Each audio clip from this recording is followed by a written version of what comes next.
Olá, eu sou o Felipe, seja bem-vindo ao episódio 11 do podcast Eles Ainda Falam, um podcast sobre livros clássicos do cristianismo cujos autores já faleceram, mas suas ideias falam até os dias de hoje. Nós temos estudado o livro Verdadeira Espiritualidade de Francis Schaeffer e hoje nós vamos conversar sobre o 9º capítulo desse livro, chamado Liberdade na Vida do Pensamento. Até aqui temos visto que Deus não nos liberta somente dos laços do pecado em si, mas também dos resultados dos laços do pecado. Especificamente, temos visto que o Evangelho de Jesus nos liberta da autoalienação, a começar pelas amarras da consciência, como vimos no episódio anterior. O próximo passo, de acordo com Schaeffer, é discutir a vida espiritual autêntica quanto à separação de nós mesmos no mundo interno do pensamento. E como base de demonstração da realidade da importância dos pensamentos, Schaeffer utiliza aqui o 1º capítulo da carta de Paulo aos Romanos. Ali no versículo 21 de Romanos capítulo 1, Paulo diz: "Porque, tendo conhecido a Deus, não o glorificaram como Deus, nem lhe renderam graças, mas os seus pensamentos tornaram-se fúteis, e o coração insensato deles obscureceu-se." Com esse versículo, Schaeffer diz, o ser humano abandonou a adoração deliberadamente, trocando a glória de Deus pela imagem refletida da glória de Deus em outras coisas, em pequenas coisas, em animais, em outros seres humanos. Enfim, eles abandonaram a glória do Criador pela glória da criatura, pela suposta glória da criatura, melhor dizendo. E por isso, como consequência, no versículo 22, Romanos 1 diz: "Dizendo-se sábios, tornaram-se loucos", ou seja, sofreram consequências na vida do pensamento. Tudo começa com um erro na adoração, substitui-se a adoração a Deus pela idolatria a qualquer outra coisa, e a primeira consequência dessa troca de adoração é consequência na vida do pensamento. E versículo 24 amplia ainda mais essas consequências, dizendo: "Por isso, Deus os entregou à impureza sexual segundo os desejos pecaminosos do seu coração, para a degradação do seu corpo entre si." Nas palavras de Francis Schaeffer, ali na página 125, é a rebelião interna produzindo imediatamente resultados externos. Ou seja, a rebelião contra Deus dentro do pensamento humano levou a resultados imediatos externos. Primeiro, diz Schaeffer, uma ideia na vida do pensamento deles e depois o resultado externo daquela ideia. E, de acordo com o versículo 21, ou aliás, versículo 28, ali de Romanos capítulo 1, "Além do mais, visto que desprezaram o conhecimento de Deus, ele os entregou a uma disposição mental reprovável para praticarem o que não deviam." Então Deus entrega o ser humano a uma disposição mental reprovável para praticarem o que não deviam. Ou seja, nas palavras de Schaeffer, mais uma vez, o interno precede ao externo, e este é produto daquele. Primeiro os pensamentos, estes produzem os atos externos. A ordem é esta. Prossigamos, pois, diz Schaeffer, em nossa compreensão da verdadeira espiritualidade na vida cristã. Basicamente, é questão relacionada com nossos pensamentos. Os atos e fatos externos são a expressão deles, o resultado. As batalhas morais não são primeiramente vencidas no mundo externo. Essas vitórias sempre são resultado que flui naturalmente de uma causa, e essa causa está no mundo interior dos pensamentos da pessoa. Ou seja, resumindo tudo que temos visto até este momento deste episódio, a vida interna, a vida dos pensamentos de um ser humano define sua conduta, define seu lado externo, por assim dizer, aquilo que ele fala, aquilo que ele decide, a forma como ele age. Tudo que nós fazemos é fruto, de certa forma, daquilo que nós pensamos. E o que nós pensamos acaba sendo fruto daquilo que nós adoramos. Mas Schaeffer continua dizendo: há alguma coisa mais a ponderar. Quem odeia seu irmão é assassino, diz 1 João, capítulo 3, versículo 15a. Quem odeia seu irmão é assassino. Ou seja, diz Schaeffer, quanto à moral, o que importa é o pensamento. Não é só que o ódio leva ao assassinato. Moralmente, já é assassinato. Então isso que Schaeffer diz é extremamente importante para toda a nossa linha de raciocínio e argumentação aqui deste capítulo, porque João diz claramente ali em sua primeira epístola, não é apenas quem assassina o seu irmão que é assassino, mas aquele que odeia o seu irmão já é moralmente considerado como assassino, porque quem define o ato é o pensamento. Quem determina o ato é o pensamento. Agora, pensemos nisto com relação a Deus, diz Schaeffer. Ele pega essa mesma linha de raciocínio, de que o pensamento desperta o ato, ou o pensamento se reflete no ato, em relação a Deus. Deus também funciona, digamos assim, neste mesmo ritmo, desta mesma forma, neste mesmo padrão e estrutura. Diz Schaeffer, o que distingue o Deus judeu-cristão é o conceito de Deus como pessoal e, não obstante, infinito. E como Deus pessoal, ele pensa, age e sente. Na esfera da criação, Deus pensou, falou e surgiu à existência o mundo externo. O mundo objetivo não é uma extensão da essência de Deus. O universo não é Deus.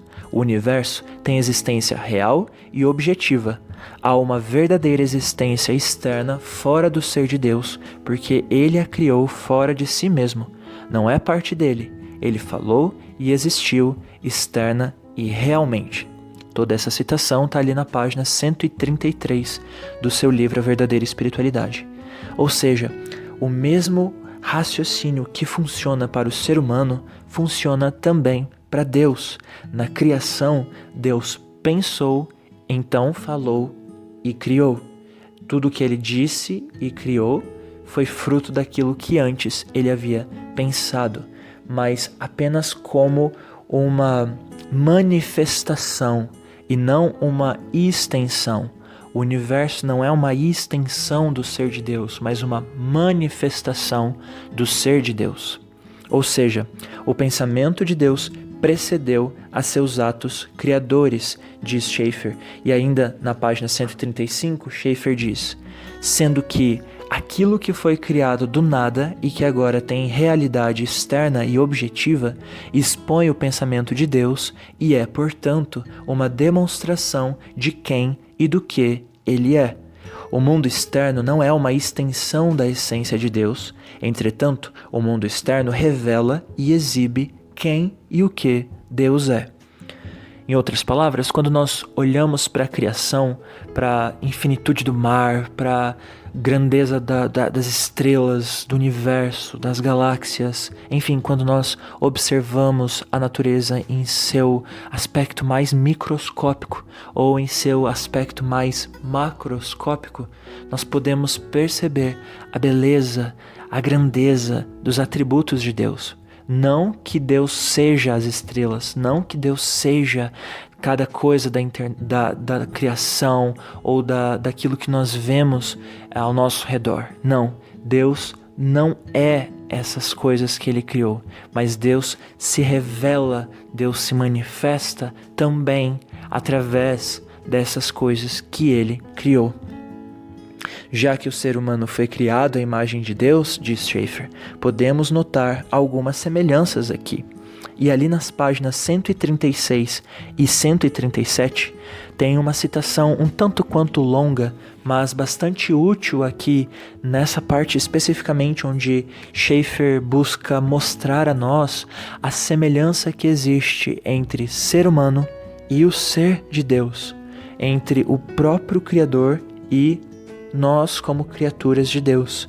Nós somos imagem e semelhança de Deus, inclusive no ato de criar. Então ele explica um pouco mais ali nas páginas 136 e 137, dizendo: juntando estes elementos, descobrimos: Deus pensa e então produz o mundo que lhe é externo e que ele criou do nada. Nós pensamos e então produzimos o nosso mundo externo, ou seja, externamos objetivamente aquilo que estava em nosso mundo mental.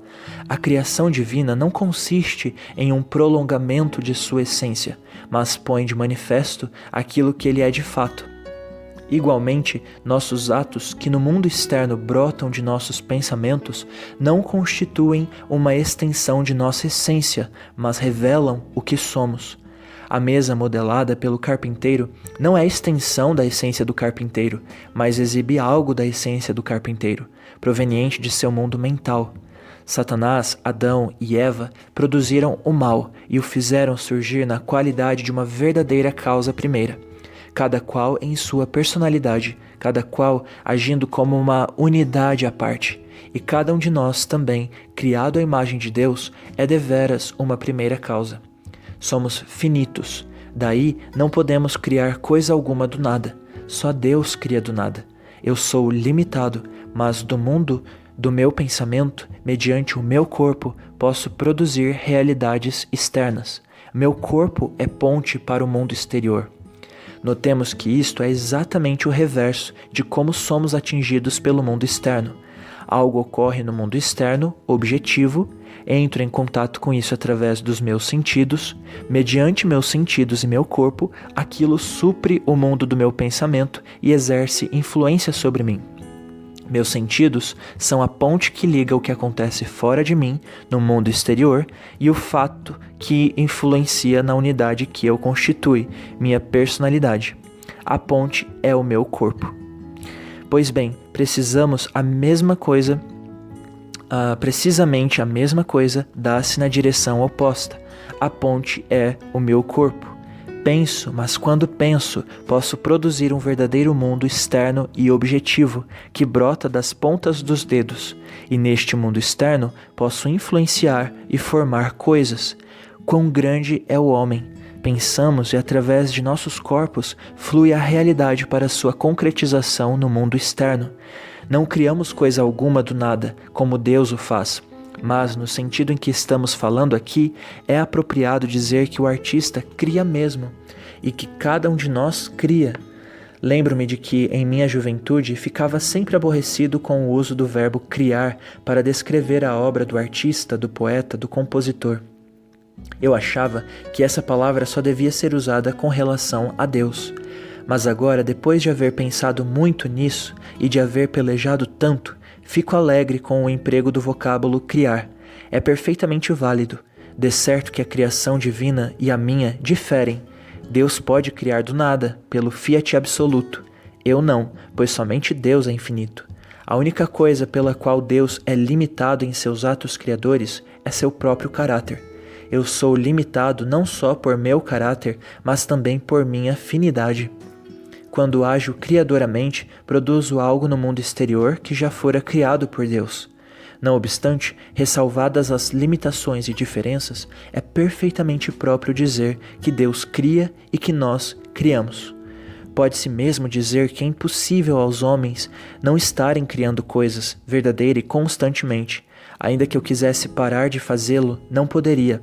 É-me impossível ficar sem criar coisas, verdadeira e constantemente, externando-as do mundo do meu pensamento no mundo objetivo, dando-lhes expressão permanente.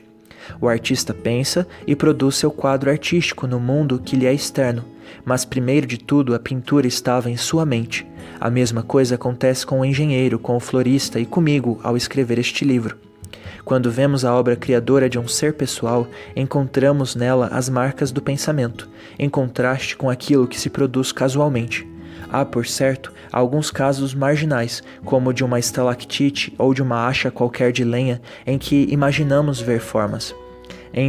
Entretanto, quase toda vez que olho algo, posso dizer se traz a marca da personalidade do pensamento que o anteciparam ou se não passa de um produto fortuito de forças mecânicas. Ou seja, após toda essa longa citação do livro de Schaeffer, nós podemos concluir, entender que o ser humano, por ser imagem do seu Deus Criador, é também Criador.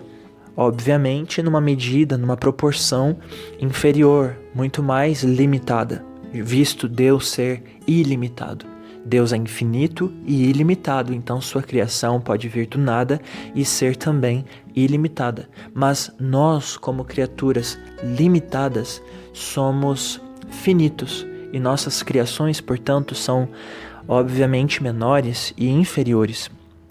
Em outras palavras, tudo que realizamos exteriormente nasce do nosso interior.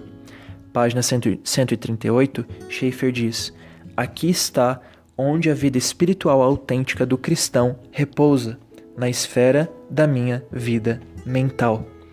Podemos afirmar, então, que tudo que Schaeffer diz em sua linha de raciocínio até este ponto é apenas alicerce para o que ele vai fazer agora, nas páginas 138 a 140.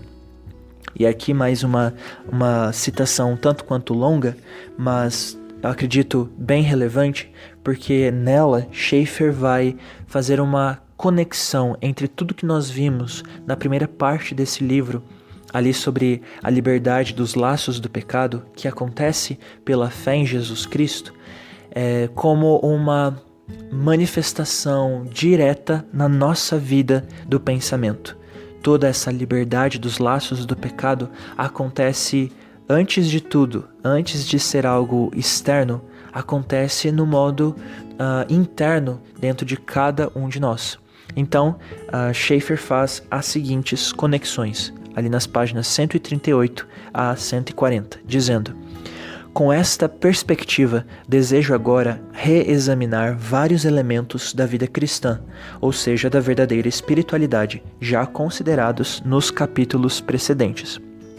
Primeiro, dissemos que na vida cristã genuína, na verdadeira espiritualidade, temos de estar mortos para todas as coisas, boas e más, a fim de vivermos para Deus. Esta realidade é sempre interior, não pode ser externa. Depois temos que ser como se tivéssemos ressuscitado dos mortos, vivendo novamente no mundo externo ao nosso ser interior. Já não é assunto interno, é externo. O fluxo é do interno rumo ao externo. Ou seja, uma pequena pausa aqui. Ele diz que a nossa morte e ressurreição espirituais são realidades internas, mas que, obviamente, impactam nossas atitudes e conduta externas. Então, dando seguimento à citação, segundo, falamos da habitação do Espírito Santo no homem interior. A própria palavra habitar em indica realidade interior. Depois vem o fruto do Senhor crucificado, ressurreto e glorificado, fruto que mana para o mundo exterior através do meu corpo, pelos lábios, ao pronunciar uma palavra, por minhas mãos, manejando um martelo para a construção de um abrigo para algum necessitado. Terceiro, o amor é interno. Dizemos que devemos amar a Deus o bastante para nos sentirmos satisfeitos. Devemos amar nossos semelhantes o suficiente para não termos inveja deles. São sentimentos internos, mas fluem para o mundo exterior em ação.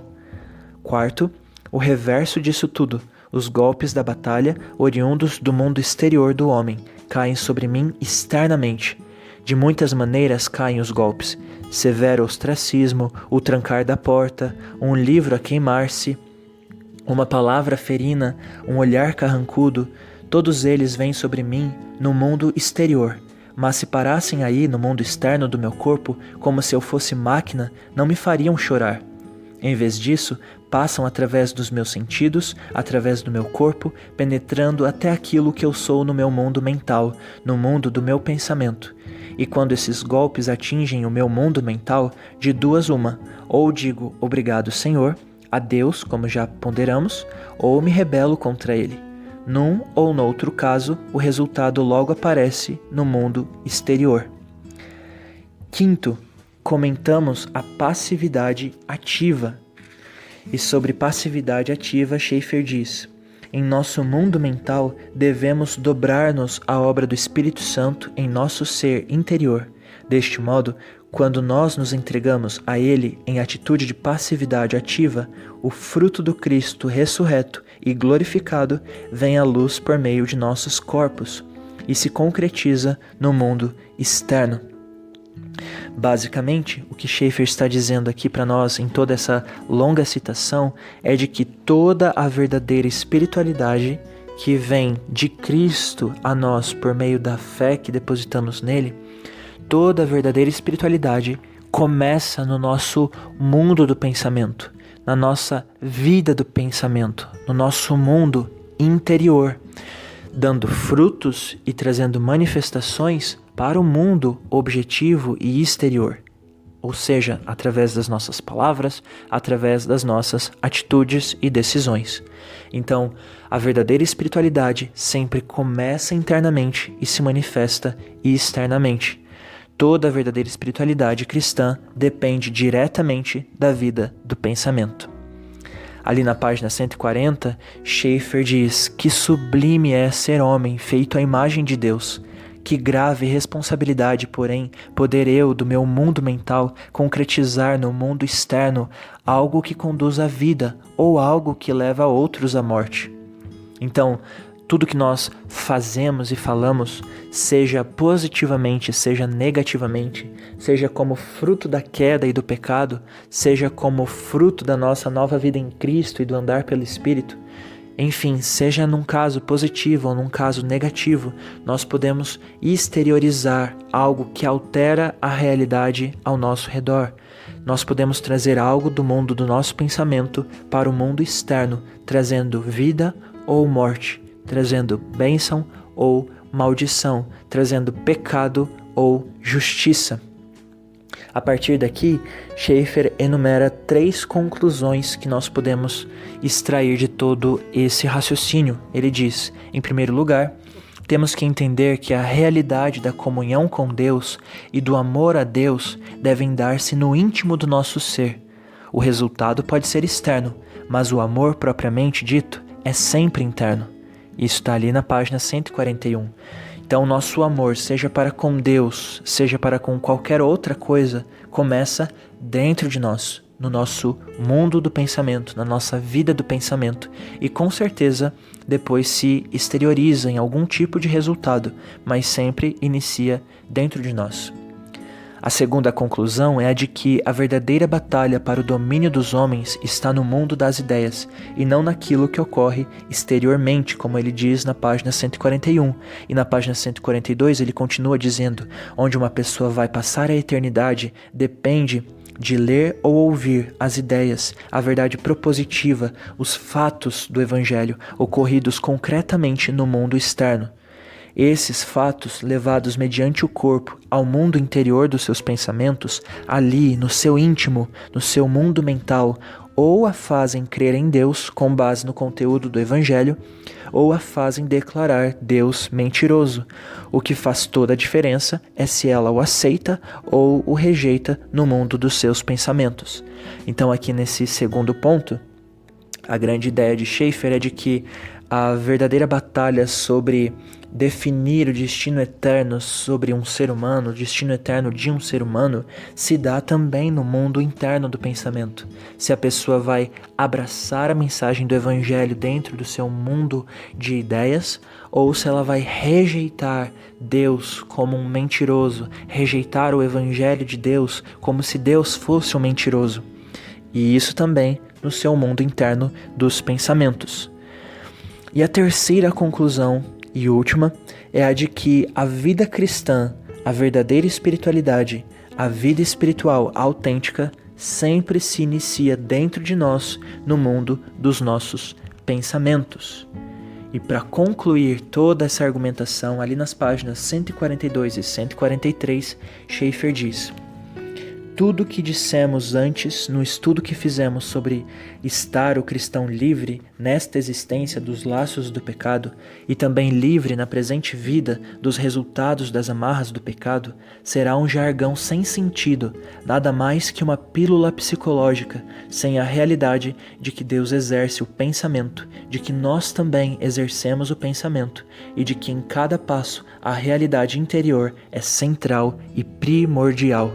A luta espiritual, a derrota ou a vitória está sempre no mundo do pensamento.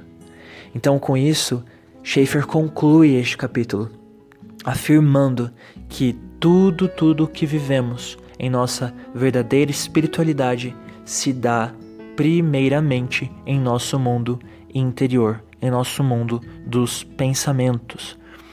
E isso é extremamente importante. Nós podemos ver isso em outros textos bíblicos, como por exemplo em Romanos capítulo 12, ali nos primeiros 2 versículos, onde Paulo trata sobre a renovação da nossa mente.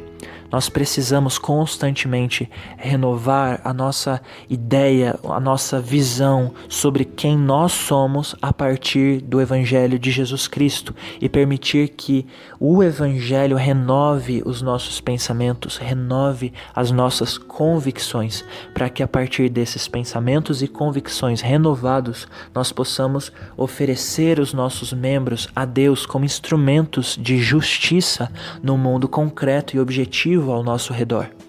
Tudo começa internamente e se expõe com resultados práticos externamente.